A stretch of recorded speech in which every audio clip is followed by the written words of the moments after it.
నమస్కారం.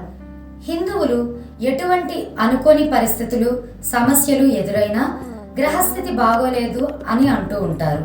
అయితే నవగ్రహాలు కూడా మేలు చేసే గుడి ఒకటి ఉంది.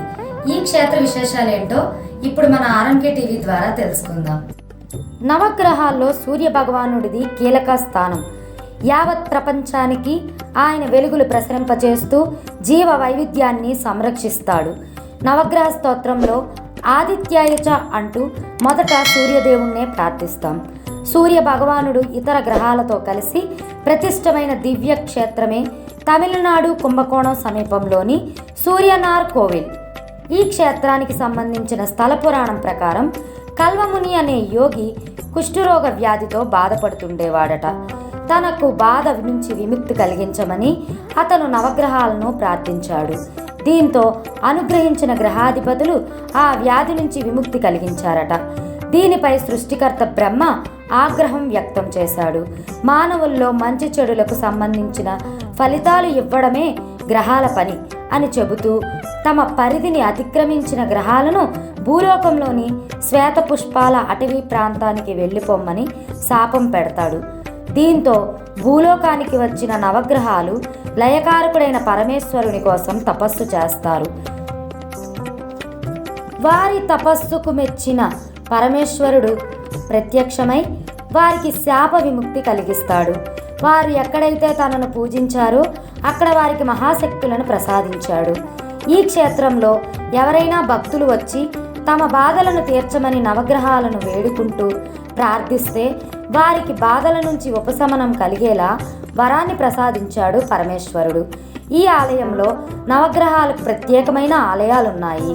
ప్రధానమైన సూర్యదేవుడు తన ఇద్దరు సతీమణులైన ఉషాదేవి ప్రత్యూషాదేవులతో కలిసి భక్తులకు దర్శనమిస్తారు. సూర్యదేవుడంటే తీక్షణమైన కిరణాలు కలిగినవాడు. అయితే అందుకు భిన్నంగా ఇక్కడ స్వామి మందహాసంతో రెండు చేతుల్లో తామర పుష్పాలు కలిగి భక్తకోటిని ఆశీర్వదిస్తున్న ముద్రలో ఉంటాడు. సూర్యదేవుని మందిరానికి ఎదురుగానే బృహస్పతి మందిరం ఉంది.